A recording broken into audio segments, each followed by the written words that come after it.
Assalamualaikum warahmatullahi wabarakatuh. Selamat bertemu kembali di channel tutorial belajar.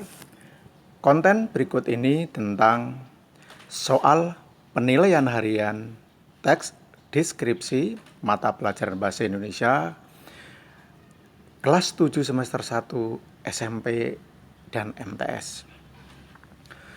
Mari kita mulai soal pertama. Mengidentifikasi teks deskripsi artinya A. Kegiatan menggambarkan objek teks deskripsi. B. Kegiatan melaporkan informasi yang terdapat dalam teks deskripsi.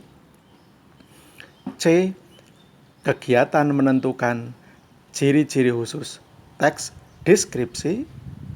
D. Kegiatan menentukan informasi dalam teks deskripsi.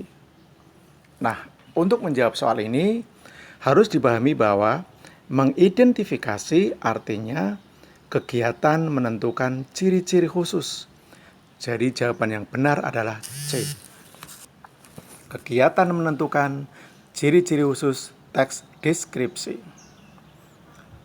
2. Pengertian teks deskripsi yang tepat adalah A. Teks yang menceritakan urutan peristiwa. B. Teks yang mengisahkan laporan perjalanan. C. Teks yang menggambarkan tentang suatu objek. D. Teks yang menyajikan urutan suatu percobaan. Anak-anakku semuanya, perlu diingat bahwa teks deskripsi itu memiliki ciri khas menggambarkan objek. Jadi jawaban yang benar adalah C. Teks yang menggambarkan tentang suatu objek. Dilanjutkan soal nomor 3. Ciri khas sebuah teks deskripsi yakni A. Urutan peristiwa digambarkan secara rinci. B.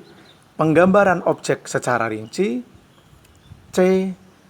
Pengisahan cerita secara detail. D. Penjelasan objek secara menarik. Ciri khas sebuah teks deskripsi adalah penggambaran objek secara rinci. Jadi misalnya menggambarkan laut, menggambarkan buah pepaya, menggambarkan buah mangga secara rinci. Itulah contoh-contoh dari teks deskripsi. 4. Tujuan teks deskripsi yakni A. Untuk mengisahkan peristiwa kepada pembaca. B. Untuk menyajikan urutan langkah kerja. C. Untuk menyajikan pendapat secara ilmiah. D. Untuk memberi gambaran objek kepada pembaca. Jawaban yang benar adalah untuk memberi gambaran objek kepada pembaca. Jadi pembaca nanti seolah-olah melihat langsung seperti apakah objek yang diceritakan dalam teks deskripsi tersebut. 5. Contoh kalimat gambaran objek yang seolah-olah dapat dilihat. Jadi kalimat-kalimat berikut menggambarkan seolah-olah dapat dilihat. Pilihannya A. Ruang kelas kami bercat warna putih. B.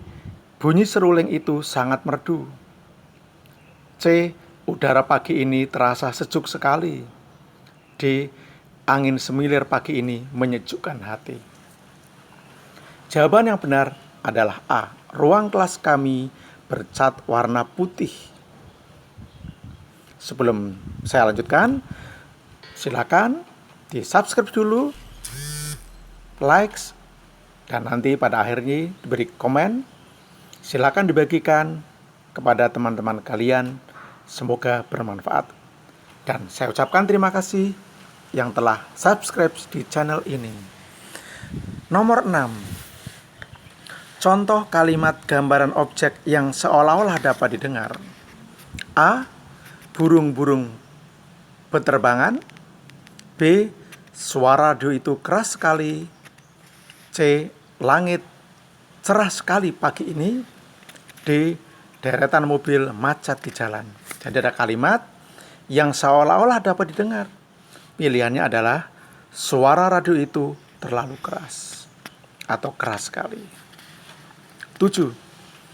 Contoh kalimat gambaran objek yang seolah-olah dapat dirasakan.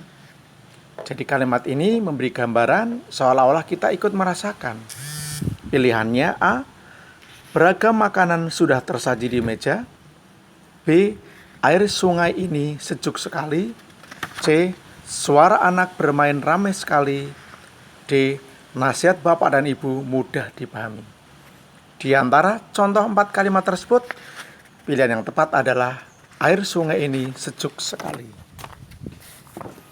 Nomor 8. Bagian identifikasi dalam struktur teks deskripsi berisi. Nah, identifikasi itu dalam struktur teks deskripsi terdapat paling atas. Pilihan jawabannya adalah A. Ciri-ciri objek yang digambarkan dalam teks deskripsi. B. Nama pokok objek dalam teks deskripsi. C. Gambaran secara rinci objek yang digambarkan dalam teks deskripsi. D. Kesan yang diperoleh pembaca setelah membaca teks deskripsi. Pilihan yang benar adalah B. 9. Deskripsi bagian dalam struktur teks deskripsi berisi A. Ciri-ciri khas objek dalam teks deskripsi. B. Nama pokok objek yang digambarkan dalam teks deskripsi. C. Rincian gambaran dari objek dalam teks deskripsi. D. Hal pokok yang harus terdapat dalam teks deskripsi. Nah, setelah identifikasi teks deskripsi, urutan di bawahnya adalah deskripsi bagian yang berisi jawabannya adalah C. Rincian gambaran dari objek dalam teks deskripsi. Saya lanjutkan soal nomor 10. Simpulan dalam struktur teks deskripsi berisi, ini simpulan, itu bagian paling bawah. A. Kesan secara keseluruhan tentang objek dalam teks deskripsi. B. Nama pokok objek yang digambarkan dalam teks deskripsi. C. Rincian gambaran dari objek dalam teks deskripsi. D. Hal pokok yang harus terdapat dalam teks deskripsi. Simpulan itu berisi kesan secara keseluruhan. Jadi jawabannya A. 11.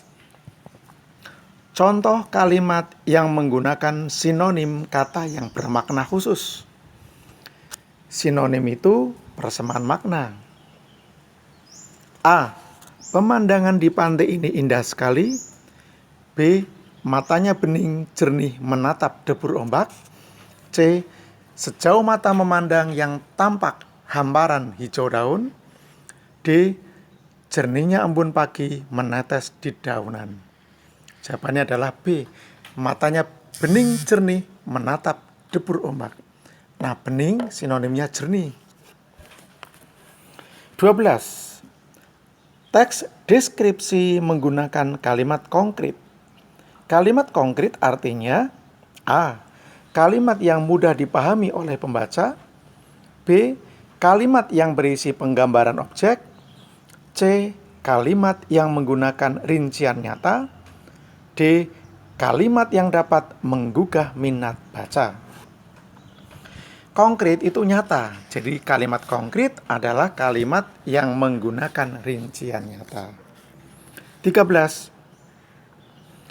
Contoh kalimat dalam teks deskripsi yang berisi pengungkapan emosi kuat. A. Bapak menyambut kedatangan paman dengan senyum mengembang. B.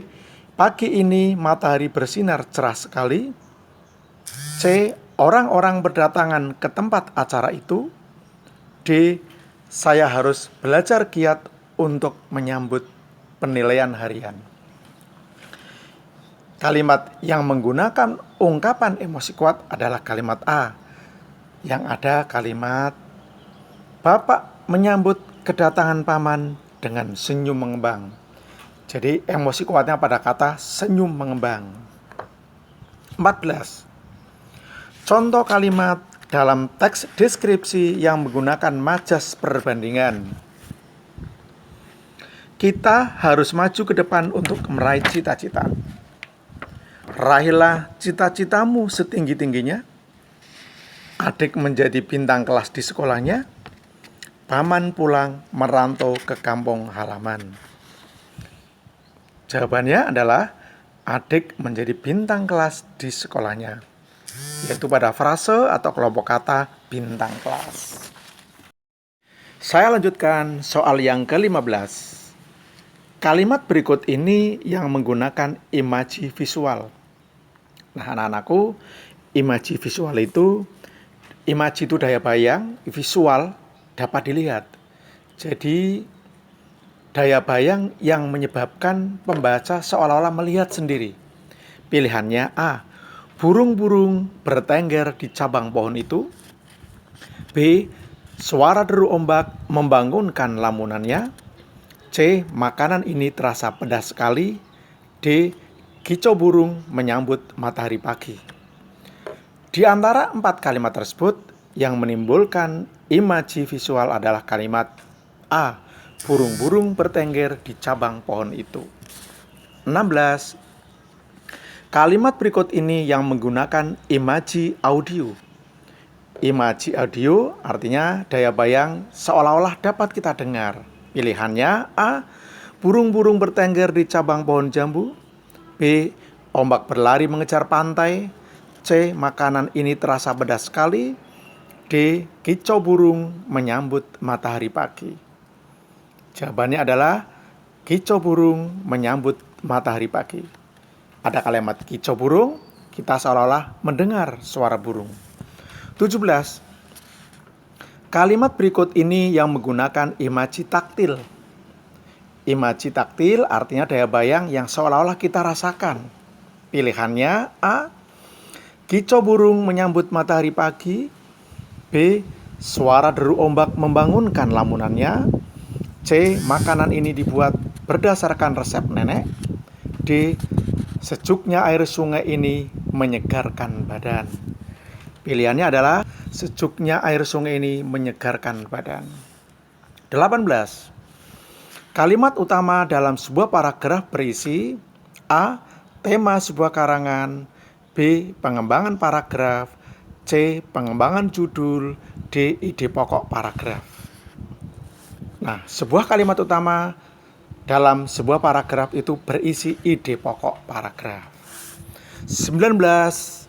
Kerangka karangan sebuah paragraf terdiri dari, kerangka karangan itu masih untuk kerancangan membuat suatu karangan, berisi A.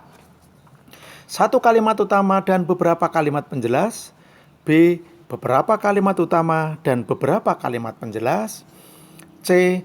Beberapa ide pokok dan beberapa ide penjelas. D. Satu ide pokok dan beberapa ide penjelas. Nah, harus diingat bahwa sebuah paragraf hanya ada satu ide pokok. Jadi jawabannya D. Satu ide pokok dan beberapa ide penjelas. 20.